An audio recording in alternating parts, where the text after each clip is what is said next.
सूर्य देव को प्रणाम। आज बुधवार का दिन है। बुधवार के दिन हम श्रीमद् भागवत गीता का अध्ययन करते हैं। आज का हम अध्याय 6 का अध्ययन कर रहे हैं, जिसको ध्यान योग भी कहते हैं। आइए उसके आज श्लोक नंबर 5 से लेकर श्लोक नंबर 8 तक का थोड़ा मनन करेंगे। ये मन के बारे में, मन क्या है, किस तरह से आदमी और जीव में अंतर है, आदमी कहाँ गलती करता है, मन का क्या करना चाहिए, मन के बारे में बड़ी अच्छी यहाँ पर ये श्लोक बताए गए। आइए उनको शुरू करते हैं। पहले श्लोक नंबर 5। उत्तरेदात्मात्मानं नात्मानमवसादयेत् आत्मेयात्मनो बंधुरात्मा में रिपुरात्मनः। इसका भावार्थ यह है कि जो इंसान है उसको चाहिए कि अपनी मान की सहायता से अपना उद्धार करे, अपने को नीचे न गिरने दे। मन बद्ध जीव का मित्र भी है और शत्रु भी है। यहाँ पर मन की व्याख्या करते बहुत लोगों ने बताया कि मन के 4 रूप में, जैसे मन है, बुद्धि है, चित्त है, अहंकार है। मन क्या है? मन में सब कुछ आता है। जैसे आप एक मान लीजिए घर की तरह है, पूरा एक ये पूरा वायुमंडल लगा लीजिए, ये पूरे मन की तरह, इसमें सब कुछ आ रहा है। में आंधी भी है, तूफान है, बारिश भी है, ओले भी है, गंदगी भी उड़ रही है, सुगंधी भी है, दुर्गंधी भी, सब कुछ है। आपने फिर अपनी बुद्धि का इस्तेमाल किया, बुद्धि लगाई आपने, तर्क लगाया आपने, तो आपने अपने लिए घर बनाया। घर में दरवाजे लगाए, शीशे भी लगाए। आप बाहर देख भी रहे हो बाहर क्या चल रहा है, बाहर भयंकर अंधड़ आ रहा है, लेकिन आपने घर की संरचना ऐसे करके कि जो बाहर का अंधड़ है वो आपके अंदर नहीं आ रहा है। ये आपने बुद्धि का यहाँ पर इस्तेमाल किया, तब जाके बुद्धि से आपने अपने आप को सुरक्षित कर लिया। जो बाहर जो चल रही प्राकृतिक आपदाएं आ रही हैं उनसे आपने आपको सुरक्षित कर लिया है। और यहीं पर फिर चित्त क्या है? चित्त किसी के प्रति आकर्षण, मोह में डूबना। अब वो घर है, आप इधर उधर जा रहे हो तो आपके अंदर एक भाव उठ रहा है, यार मैं तो यहाँ आ गया, घर वहां छूटा हुआ है, घर में ये सामान रखा हुआ है, कोई चोरी कर लेगा, कोई ये कर लेगा, कोई वो कर लेगा। तो चित्त ऐसे काम कर रहा है। अब अहंकार ही घर के परिपेक्ष में आप देख लिया, आपने बहुत बड़ी कोठी बना रखी है, बंगला बनाया, अच्छा खासा लंबा चौड़ा घर बनाया आपने। अब उसी में आपको अहंकार भी वही दे रहा है। आप देख रहे हो और उनके घर उतने बड़े हैं, आप बड़े हुए, मेरे यार 3 मंजिला है, मेरा 4 मंजिला है, मेरे घर में ये सुख सुविधा है, मेरे घर में ये है, मेरे घर में वो है। तो वही जो है वही आपके अहंकार का कारण भी बन रहा है। इसीलिए यहाँ पर कहा गया है कि अपने मन का जो सदुपयोग करेगा, मन उसको नीचे नहीं गिरने देगा। और जिसने मन भटक गया, जो अहंकार में डूब गया, चित्त ज्यादा मोह में फंस गया, तो फिर क्या होगा? जैसे यहाँ पर अहंकार घुस रहा है तो उसकी तरह तरह जीव शत्रु भी बन गया और अपने मन का वो गुलाम बन जाएगा। मन ही तो सब करवा रहा है इसको, क्योंकि मन को वो बांध नहीं पाया है अपने। तो इतनी बढ़िया यहाँ पर व्याख्या है मन के बारे में यहाँ पर कही गई कि सब कुछ हमारा मन ही है। मन के कारण ही हम लोग फंसते हैं, जिसको हम दुनिया की दुनिया में प्रेम मुझे कहते हैं, मुझे इश्क हो गया, मुझे प्रेम हो गया, मुझे ये हो गया। ये सब क्या है?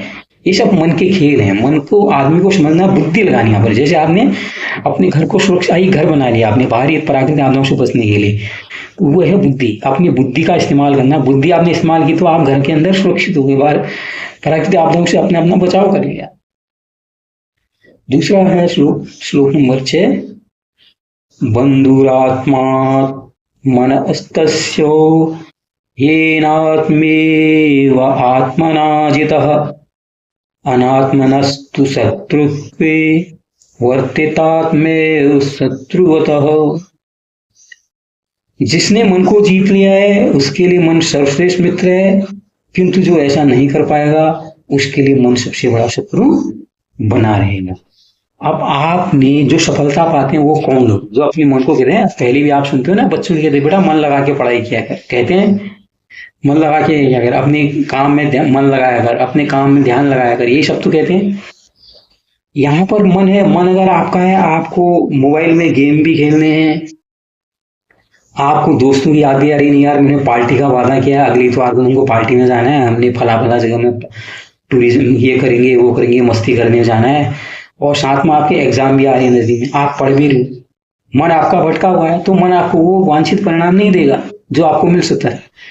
अगर आप कामयाब हुए, आपने मन से निकाल नहीं यार मुझे अभी ये 2-3 महीने बिल्कुल मोबाइल में हाथ नहीं लगाऊंगा, कुछ भी हो जाए, ये किताबें मेरी दोस्त हैं, किताबें मेरा सब कुछ है, ये टूर टूर टूर वूर इधर जाए, मेरा फोन बंद है, मेरे दोस्त जाए इधर उधर, पहले तो मेरी बुद्धि है, अपने आप को पहले जागृत करूं, पहले जो लक्ष्य है मेरा मैं उसको हासिल कर लूं, तो फिर वो आदमी आगे तरक्की करेगा, उसको आगे बढ़ने से फिर कोई रोक नहीं सकता। जितने सिद्ध पुरुष वगैरह हैं, जितने ये कंदराओं में गुफाओं में गए, उनके मतलब क्या है, वो दीन दुनिया से अपने आप को काट लिया। उन्होंने कहा जब दीन दुनिया के आकर्षण ही अगर नहीं रहेंगे तो फिर हमारा मन भटकेगा ही नहीं, हम ध्यान लगा पाएंगे एक ईश्वर के प्रति जिसको हम जानना चाह रहे हैं, जो परम ब्रह्म परमेश्वर है, उसके प्रति हमारी लगन लगी। उन्होंने कहा नहीं, मुझे किसी भी हालत में उसको जानना है। जैसे नचिकेता ने जीत पकड़ ली, उसने मन एक ही चीज को मान लिया, मुझे जानना है आखिर मरने के बाद क्या होता है। उसके अंदर ये भाव आ गया और कुछ नहीं, सारी लालच दे दी गई उसको, यम ने तरह तरह के लालच दिए कि बेटा राशि भोग तेरा है, पूरा संसार के ऐशो आचार के सब कुछ तेरा है, इसको देख ले। लेकिन उन्होंने मन में एक ही धारणा रखी, मन को उसने अपना मित्र बना लिया, तभी तो वो मरने के बाद क्या होता है उस वो रहस्य वो जान पाए। तो ये मन का ही खेल है। श्लोक नंबर 7 पढ़ते हैं।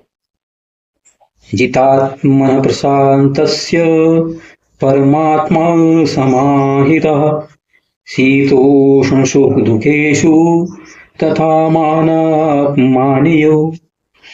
इस श्लोक का भावार्थ है, जिसने मन को जीत लिया है उसने तो पहले परमात्मा को प्राप्त कर लिया है, क्योंकि उसने शांति प्राप्त कर ली है।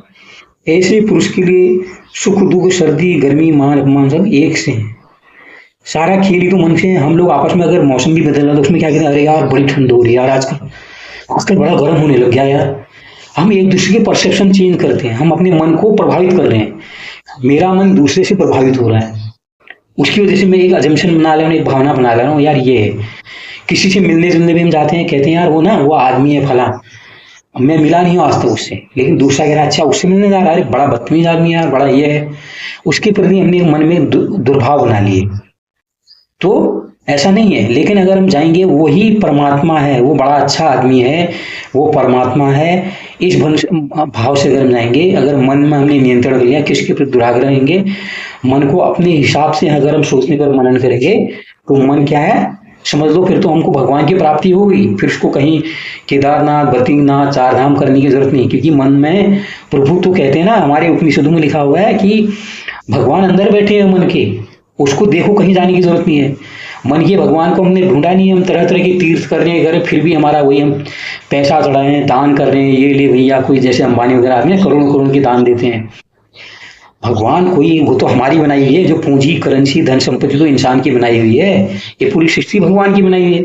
उसको हम अपने उससे क्या प्रभावित नहीं, हमारे मन के खेल है। मन में हमने ये मान लिया कि हम ऐसे चलाएंगे तो भगवान नहीं। मन को अगर हमने जीत लिया तो वही परमात्मा है।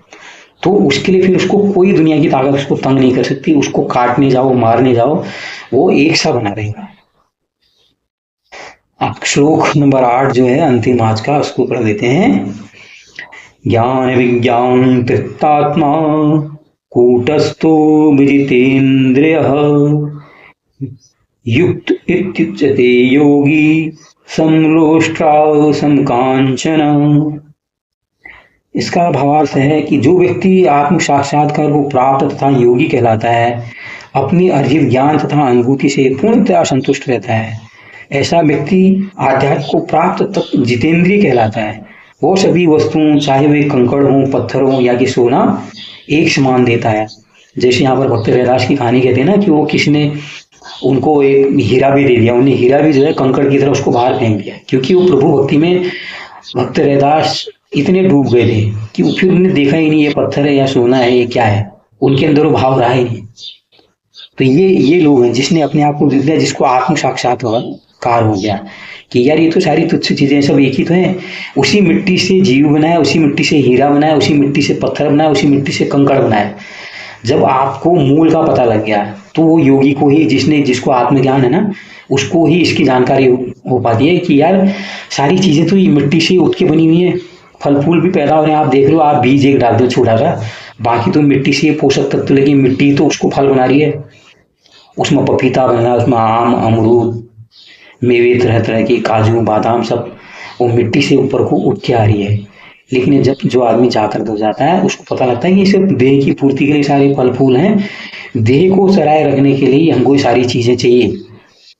तब ये पता लगता है, तो फिर वो उसके अंदर कोई भाव फिर नहीं रहते हैं। तो ये मन के खेल है। तो मन के बारे में आज ही हमने जाना।